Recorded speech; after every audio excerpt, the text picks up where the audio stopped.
So obsessed, I want to chop your kwabi. Black women deserve fairy tale loves. Just easy princess treatment. Like, we deserve princess treatment. Like, enjoying the loves of our lives without public displays of humiliation or just suffering. Like, no. Black women deserve easy fairy. I've decided to no longer feel bad for having nice things. As a Black woman, I will drive the car that I want to drive. I will wear the things that I want to wear. I will be treated the way that I want to be treated. I will have amazing drinks and amazing company with great people.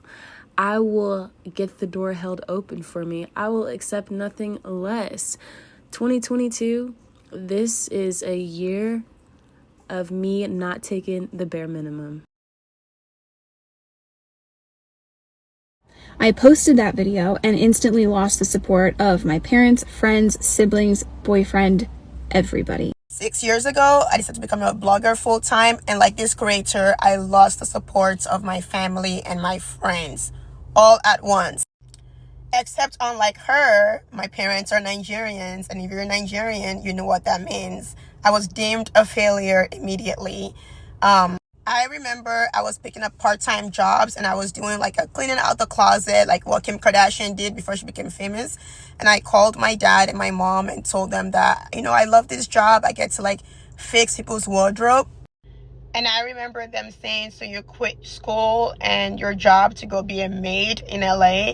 They hung up the phone and I didn't hear from them for about 3 years. And also my friends back home were too embarrassed to be associated with me anymore. It was brutal to chase this dream by myself. I slept on couches, in gyms, in roast-infested places, bed-bugs-infested places, but I had a ruthless belief in myself and I was not going to quit. I had a Nissan Altima that I bought for $800, and I used to call it push to start because I would have to put it in neutral, go to the back of the car, push it for it to start.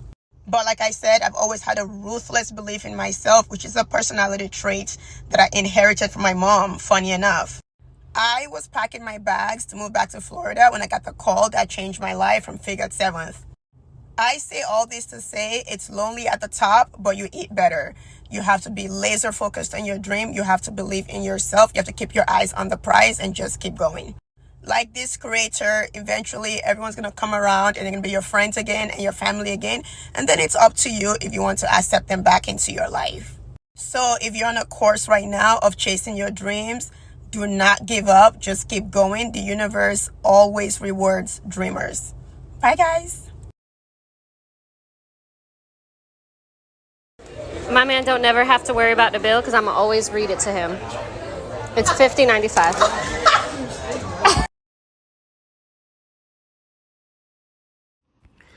I've decided to no longer feel bad for having nice things. As a Black woman, I will drive the car that I want to drive.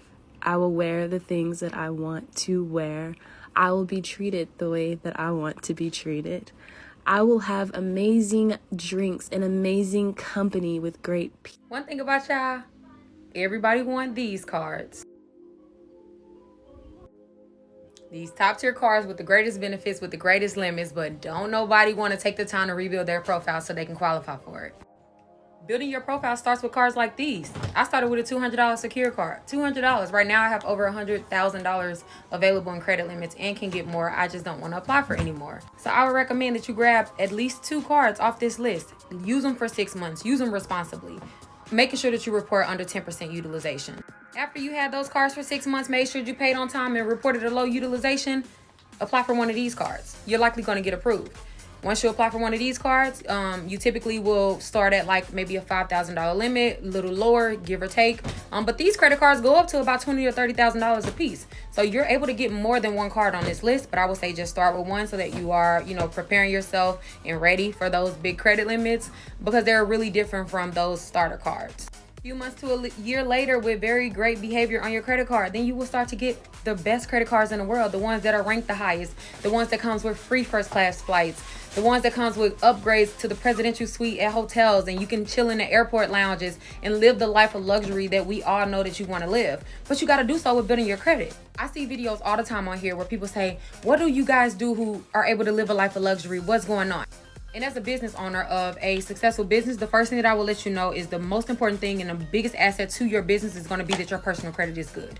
Because if you need a loan, you're able to PG yourself a loan. You don't have to take the time to build business credit. It'll come if you don't have it already. But if you have great personal credit, you can get whatever you want. You can get whatever you want, any car you want. You can drive luxury vehicles with amazing interest rates. You can fly to LA on a moment's notice and just to take a shopping spree. Buy all the designer purses that you want. My closet is messy, but buy all the sneakers you want, any other designer shoe that you want. Whether that's you wanting to live in a luxury apartment or you wanting to purchase your own home, whether you want to drive a Range Rover, a BMW, a Tesla, a Mercedes, it does not matter. You having good credit is gonna be the forefront of all that. It's gonna be the reason why I pay $492 a month for a 2021 Mercedes, and when I had a Jeep and my credit was bad, I was paying $500 something a month. Like, I'm not even trying to hold you. You just have to have good credit. And in order to have good credit, you have to build your credit. Don't be ashamed of getting a secure credit card. If you don't have a credit card, then you're doing a detriment to your profile. You're letting up 30% of your FICO score. It does not make sense for you to not have a credit card. Oh, I keep getting denied. I don't know what to do. Start with a starter card. Nothing wrong with these, guys. Nothing.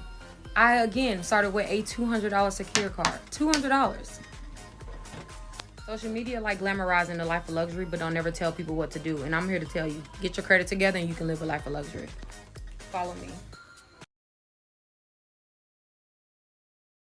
Quick one, ladies. Please learn to love yourself before you invite someone into your life to love you.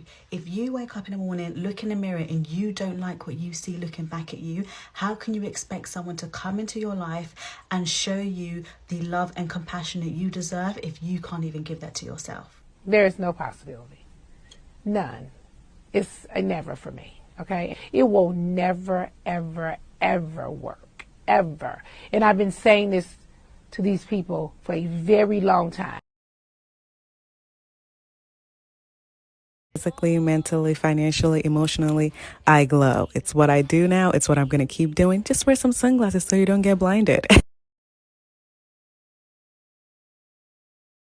When we're leveling up our lives and trying to attract what we want and trying to gain that internal peace and happiness that loads of people don't get, and we are looking at femininity and feminine energy, it's important to understand that there is a clear difference between the two. A lot of people don't understand the difference. And I find that during these discussions, when people are talking about femininity, what they really are talking about is feminine energy. And they bring concepts of feminine energy into their discussion of femininity without making it clear that there's a difference. And so people tend to think that feminine energy is based purely on the superficial. It's not. Feminine energy is about the internal. It's about the work of the soul. So it's about connecting with your feminine energy and allowing her to thrive, listening to your intuition, being empathetic, being in tune with your emotions, being creative, being wise, being still, going with the flow like water down a stream. On the other hand, femininity is what a lot of people, refer to.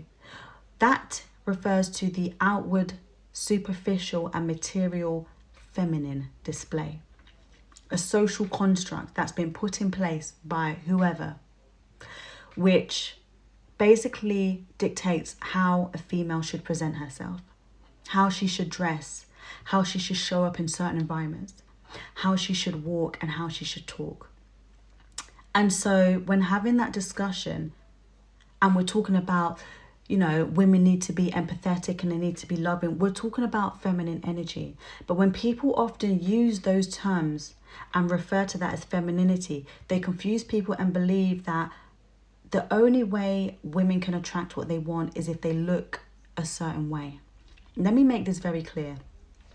You can put on the nicest dress, put on your brightest lipstick, be as mysterious as you want, but still be operating in your masculine energy. Still very much be a masculine woman. The way that you look does not have any relation to your feminine or masculine energy. You can, as a woman, be just looking rough, eyebrows not done, nails not done, hair not done, you know, baggy clothes, whatever it is, going against the grain that a lot of these women talk about when it comes to this, but still be the most feminine woman because you are operating within your feminine energy. I want to make that clear because on this page we are going to be discussing femininity and feminine energy when it comes to leveling up. And I never want people to believe that you have to look or just be a certain way to be deemed feminine. Follow me for more tips. What's a hill that you're willing to die on 1,000% of the time? I'll go first.